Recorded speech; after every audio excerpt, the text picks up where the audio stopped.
Oh, tingnan nyo to mga minamahal. Pakita ko sa inyo ha. Yan. Oh, si Malupiki na mismo ang lumaglag dito kay Pastor Apollo Kibuloy. O, makikita ninyo mga minamahal. O, nilaglag na ni Malupiki mismo. O, inireveal ni Malu kung bakit tumakbo bilang senador itong si Pastor Apollo Kibuloy. O, basahin natin ha. Sabi ni Malupiki, nagkausap kami ni Pastor Kibuloy at naalala ko at nalaman ko, bakit ka sir tumakbo? Oh, ang sabi niya sa akin, ginulo nila ang buhay ko, ginulo nila ang ministeryo ko, ngayon, guguluhin ko sila. Eh, debistado na itong si Kibuloy. Alam niyo mga minamahal, hindi po nataporma ang Senado sa mga paghihigante. Diba? So, sana man lang, kung tumakbo ka, dapat para sa mamamayang Pilipino. Kaya nga sabi ko sa inyo, diba, hindi talaga natin maipagkakaila, mga minamahal, na ang partido, ang tumatakbo, ang nasa grupo mismo ni former President Duterte, ang isinusulong lamang nila ay mga pang-sariling interes lamang. Di ba nang gugulo? Halatang panggugulo itong ginagawa ni Kibuloy. Kaya nga walang kwenta kung ihalal nyo to sa Senado, ihalal nyo yung bulaang propeta, walang ibang ginawa kundi manggulo, mang-abuso, di ba, sa mamamayang Pilipino, lalong-lalo na sa mga kababaihan. Kaya huwag kayong maniniwala sa sinabi dito ni Kibuloy na inutusan daw siya ng Diyos para tumakbo. O, tingnan nyo ha. Ano sabi ni Kibuloy? O, Kibuloy's claims running for senator is God mission for him. O, isa daw po itong mission ng Panginoon sa kanya na tumakbo. Ang tanong, sinong Panginoon ba yung tinutukoy mo dito, Pastor Kibuloy? Di ba, yan muna yung pinakaunang tanong natin. Sino ba ang Panginoon na tinutukoy mo? Or kung yung Panginoon man na tinutukoy mo ay Panginoon din namin, sure ka ba na pinapatakbo ka? Or baka naman pinapatakbo ka, papalayo? Kasi mga minamahal, kung ikaw ay inutusan, sabi nga ni Kibuloy, Kibuloy claims running for senator is God's mission for him.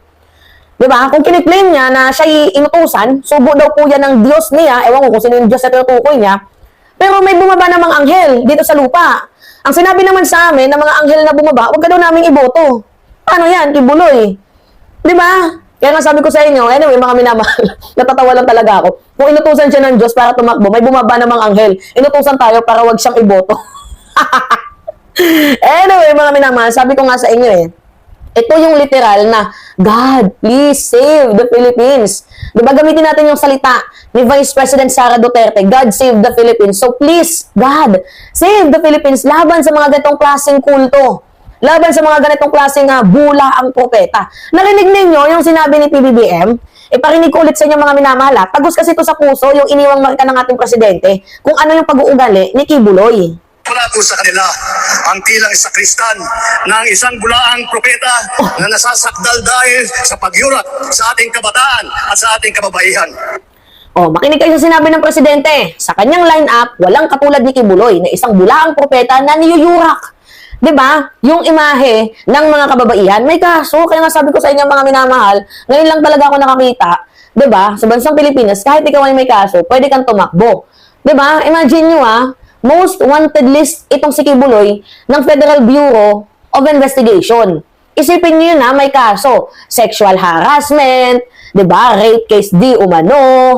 Ang daming kasong kinakaharap ni Kibuloy. 'Di ba yung mission niya, paglingkuran ang mga Pilipino, paglingkuran yung mga anak ng Diyos. Pero bakit iba yung naging mission niya dito sa dito sa Pilipinas? Manggahasa, tama ba na gawing mission yon? Yung ipapalimos mo, yung mga workers mo, papadalhin mo dyan sa Amerika, tapos tuturuan mong manlimos?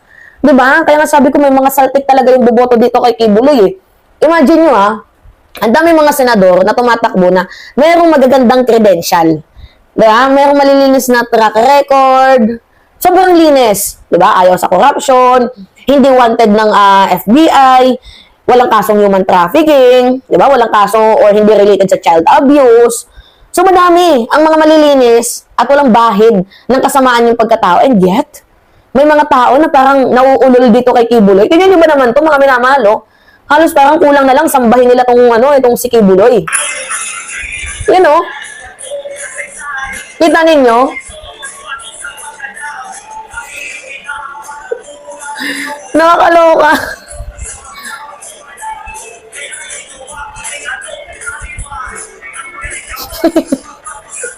Diba?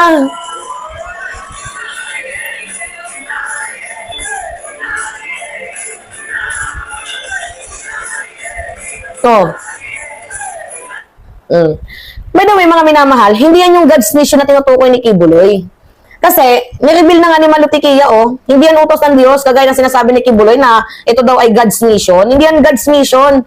Kasi ulitin natin, inireveal na ni Malutikia.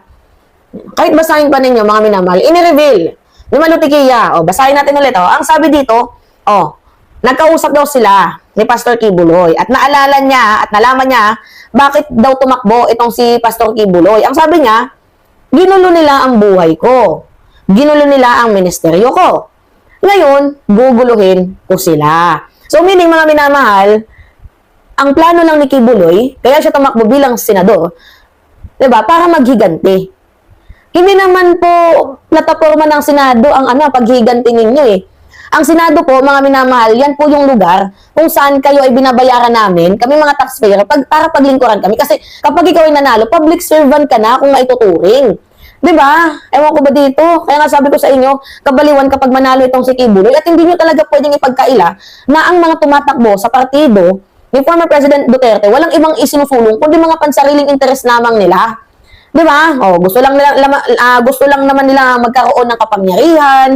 Diba? Kapangyarihan na hindi magagamit sa kabutihan, kundi kapangyarihan para abusuhin at hindi pagsilbihan yung mga Pilipino. Nagigets ninyo? Yun yung power na gusto nila, power tripper. Kaya nga walang kwenta kung ihalal ninyo itong manggagahasang di umanong bula ang propeta na to. Nagigets ninyo? Walang ibang ginawa kundi manggugulo lang to. God's mission ba yung manggulo? Aber, sige nga, mag-comment na kayo. Kailan pa naging God's mission ang manggulo? Kapag sinabing God's mission, utos ng Panginoon, di ba? Maging mapayapa ang mundo, turuan mo ng word of God. Yun, di ba? Yun yung talagang literal na God's mission. Tulungan mo kaming masalba. Diba, sa impyerno, sa karagatan ng impyerno, yun dapat yung ituro mo sa amin. Hindi yung manggugulo ka. Tama ba yun?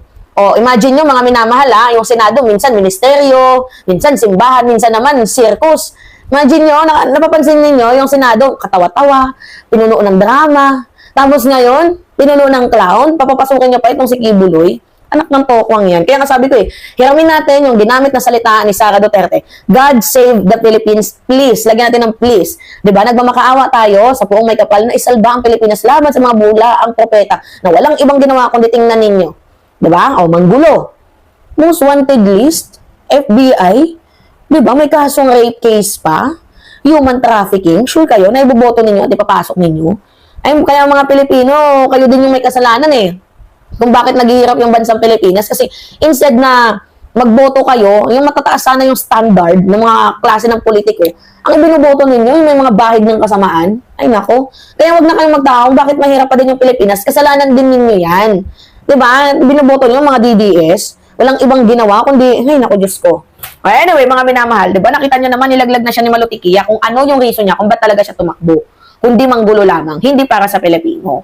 So at least meron na kayong warning. No to Kibuloy, idiretso nyo yan sa inodoro. Alright?